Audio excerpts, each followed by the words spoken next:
India ഷോപ്പിൽ വളരെ easy ആയിട്ട് തന്നെ നമുക്ക് പർച്ചേസ് ചെയ്യാൻ പറ്റും. ഇന്ത്യ ഷോപ്പിൽ ലോഗിൻ ചെയ്യുന്ന സമയത്ത് ഏത് ഐ ഡിയിലാണോ BB ജനറേറ്റ് ചെയ്യേണ്ടത് ആ ID നമ്പർ എൻ്റർ ചെയ്ത് കൊടുക്കുക. ഒപ്പം OTP വരാൻ വേണ്ടിയിട്ടുള്ള ഒരു ഫോൺ നമ്പർ കൊടുക്കുക. അപ്പോൾ അത് സബ്മിറ്റ് ചെയ്ത ശേഷം നമ്മുടെ ആ കൊടുത്ത നമ്പറിലേക്ക് ഒരു OTP വരും. അത് വെരിഫിക്കേഷൻ ചെയ്ത് കൊടുക്കുക.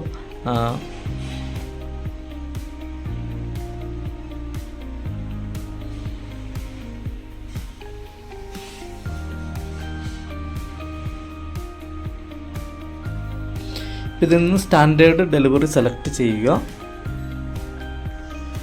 നിലവിൽ സേവ് ചെയ്ത് വെച്ചിരിക്കുന്ന അഡ്രസ്സിൽ നിന്ന് സെലക്ട് ചെയ്യാം. ഇനി പുതിയ അഡ്രസ്സാണ് വേണ്ടതെങ്കിൽ ന്യൂ അഡ്രസ്സ് ആഡ് ചെയ്യാനുള്ള ഓപ്ഷൻ കൊടുക്കുക. അതിനുശേഷം അതിൽ ചോദിച്ചിരിക്കുന്ന ഡീറ്റെയിൽസ് ഫില്ല് ചെയ്ത് കൊടുക്കുക.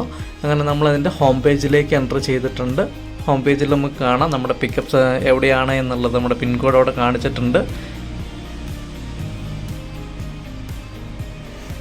വേണ്ട പ്രൊഡക്റ്റുകൾ നമ്മൾ സെലക്ട് ചെയ്യുക. അപ്പോൾ നോർമലി നമ്മൾ മുൻ വീഡിയോയിൽ കാണിച്ച പോലെ തന്നെ പ്രൊഡക്റ്റൊക്കെ സെലക്ട് ചെയ്യുന്ന പ്രൊസീജിയേഴ്സൊക്കെ അത് തന്നെയാണ്.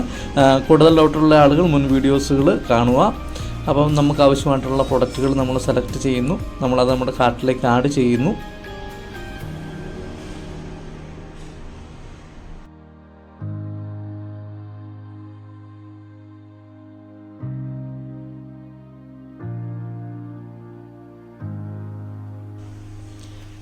ബ്രാൻഡ് ഉപയോഗിച്ച് നമുക്ക് പ്രൊഡക്റ്റുകൾ ബ്രാൻഡ് ബേസിൽ നമുക്ക് സെലക്ട് ചെയ്യാനുള്ള ഓപ്ഷൻസ് ഉണ്ട്. അത് നമുക്ക് ഏത് രീതിയിലും മറ്റേ കാറ്റഗറി ബേസിൽ നമുക്ക് സെലക്ട് ചെയ്യാം. ബ്രാൻഡ് ബേസിൽ വേണം. ഇനി പ്രൊഡക്റ്റിൻ്റെ നെയിം സെർച്ച് ചെയ്തുകൊണ്ട് അങ്ങനെ വേണമെങ്കിൽ നമുക്ക് പ്രൊഡക്റ്റിനെ സെലക്ട് ചെയ്യാം.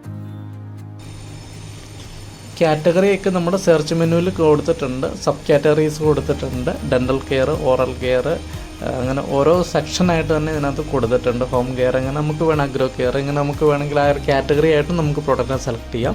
അപ്പോൾ വളരെ ഈസിയായി എന്നുള്ളതാണ്. നേരത്തെയൊക്കെ നമുക്ക് ഇന്ത്യ ഷോപ്പിൽ പർച്ചേസ് ചെയ്യുന്നത് കുറച്ച് നമ്മുടെ ഇങ്ങനെയുള്ള ഓൺലൈൻ സൈറ്റുകളിലൊക്കെ ഇടപെട്ട് ശീലമുള്ള ആളുകൾക്കാണെങ്കിൽ ഇത് പ്രത്യേകിച്ച് ഏത് സാധാരണക്കാരനും ചെയ്യാവുന്ന രീതിയിലേക്ക് വളരെ യൂസർ ഫ്രണ്ട്ലി ആയിട്ട് മാറ്റിയിട്ടുണ്ട് ഇന്ത്യ ഷോപ്പി എന്നുള്ളതാണ്.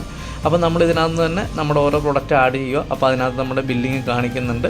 അപ്പോൾ ഇതിലിപ്പോൾ ഞാനൊരു 1000 രൂപയുടെ പ്രൊഡക്റ്റുകളാണ്. അതായത് നമുക്ക് വളരെ കുറഞ്ഞത് 500 രൂപ മുതലുള്ള പർച്ചേസുകളൊക്കെ ഇന്ത്യ ഷോപ്പിൽ നമുക്ക് അവൈലബിൾ ആണ്. അപ്പോൾ നമ്മുടെ ഷിപ്പിംഗ് ചാർജും കാര്യങ്ങളൊക്കെ ഇവിടെ കാണിക്കുന്നുണ്ട്. അപ്പം ഓൺലൈൻ പേയ്മെൻറ്റ് എന്ന് പറയുന്ന ഈ ഒരു ഓപ്ഷനാണ് നമ്മളിവിടെ സെലക്ട് ചെയ്യേണ്ടത്. അപ്പോൾ ഷിപ്പിംഗ് ചാർജ് അടക്കം 1070 രൂപയാണ് വന്നിരിക്കുന്നത്. ഇത് ഡൺ എന്നുള്ളവർക്ക് നമ്മളൊന്ന് ക്ലിക്ക് ചെയ്യണം. അവിടെ ക്ലിക്ക് ചെയ്ത് കഴിഞ്ഞാലാണ് നമുക്ക് പേ നൗ എന്ന് പറഞ്ഞ ബട്ടണിലേക്ക് ക്ലിക്ക് ചെയ്യാൻ പറ്റുള്ളൂ. അപ്പോൾ പേ നൗവിൽ വീണ്ടും ക്ലിക്ക് ചെയ്യുന്ന സമയത്ത് നമ്മുടെ പേയ്മെൻറ്റിൻ്റെ സമ്മറിയാണ് അവിടെ കാണിക്കുന്നത്. ആ പേയ്മെൻറ്റ് സമ്മറി നമ്മൾ മുൻ വീഡിയോസിൽ കണ്ട പോലെ തന്നെ മറ്റ് മാറ്റങ്ങളൊന്നുമില്ല. ജസ്റ്റ് നമ്മൾ പേയ്മെൻറ്റ് സമ്മറി കൊടുത്തു കഴിയുമ്പോൾ നമുക്ക് ഏത് മെത്തേഡിലാണ് നമ്മൾ പേയ്മെൻറ്റ് ചെയ്യാൻ ഉദ്ദേശിക്കുന്നത് എന്നുള്ളതാണ്. ഞാൻ പൊതുവേ യൂസ് ചെയ്യാറുള്ളത് ഗൂഗിൾ പേ ആണ്. അപ്പോൾ ഗൂഗിൾ പേയിൽ നമ്മുടെ UPI ID നമ്മൾ എൻ്റർ ചെയ്ത് കൊടുത്തു കഴിഞ്ഞാൽ ആ UPI ID കൊടുത്തു കഴിഞ്ഞാൽ ആ പേയ്മെൻറ്റ് സിസ്റ്റത്തിൽ ഞാനിപ്പോൾ ഗൂഗിൾ പേയുടെ UPI ID ആണ് കൊടുത്തിരിക്കുന്നത്. ആ UPI ID വഴി ഗൂഗിൾ പേയിലേക്കുള്ള പേയ്മെൻറ്റ് ലിങ്ക് എൻ്റെ ഫോണിൽ തന്നെ നോട്ടിഫിക്കേഷനായിട്ട് വരുന്നതാണ്. ഇപ്പോൾ നിങ്ങൾക്ക് സ്ക്രീനിൽ നോക്കി കാണാം. അതിൻ്റെ ടോപ്പപ്പിൽ ഇപ്പം ആ പേയ്മെൻറ്റിൻ്റെ ലിങ്ക് വന്നിട്ടുണ്ട്. ഞാനത് ക്ലിക്ക് ചെയ്തു. ഇപ്പോൾ ഗൂഗിൾ പേയുടെ സ്ക്രീനിലേക്ക് ഓട്ടോമാറ്റിക്കായിട്ട് ഫോൺ സ്വിച്ച് ചെയ്തിട്ടുണ്ട്. ഇത് പേ ചെയ്യുക എന്നുള്ള ഓപ്ഷനാണ്. അപ്പം നമ്മളെല്ലാം നിലവിൽ ചെയ്തുകൊണ്ടിരിക്കുന്നതാണ്. ഇതിനെക്കുറിച്ച് എല്ലാവർക്കും അറിയാവുന്ന കാര്യങ്ങളൊക്കെ തന്നെയാണ്. അപ്പം ആ ഒരു പേയ്മെൻറ്റ് കൊടുത്തു. നമ്മൾ വീണ്ടും സ്വിച്ച് ചെയ്തുകൊണ്ട് നമ്മുടെ ഫോണിൻ്റെ താഴെയുള്ള ആ 3 ഡോട്ട്സിൽ ക്ലിക്ക് ചെയ്തുകൊണ്ട് വീണ്ടും നമ്മുടെ പഴയ മെനുവിലേക്ക് നമ്മൾ തിരിച്ചെത്തിയിട്ടുണ്ട്. ഇവിടെ നമ്മുടെ ഓർഡർ റെസിപ്റ്റ് നമുക്ക് കാണാൻ സാധിക്കും.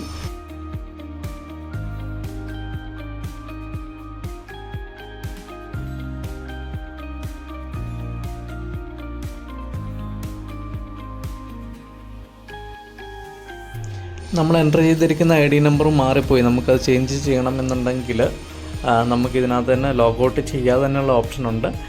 ടോപ്പിൽ കാണുന്ന പ്രൊഫൈൽ എംബ്ലത്തിൽ നമ്മൾ ക്ലിക്ക് ചെയ്ത് കഴിഞ്ഞാൽ വീണ്ടും നമുക്ക് ആദ്യം കണ്ടുപോലെ തന്നെ ID നമ്പറും ഫോൺ നമ്പറും എൻ്റർ ചെയ്യാനുള്ള ഓപ്ഷൻ ലഭിക്കുന്നതാണ്. അത് ക്ലിക്ക് ചെയ്തുകൊണ്ട് തന്നെ നമുക്കും നമ്മുടെ അസോസിയേറ്റ് ആയിട്ടുള്ള എത്ര പേരുടെ വേണമെങ്കിലും നമുക്ക് ഓർഡറുകൾ പ്ലേസ് ചെയ്യാൻ വേണ്ടിയിട്ട് സാധിക്കുന്നതാണ്. അപ്പോൾ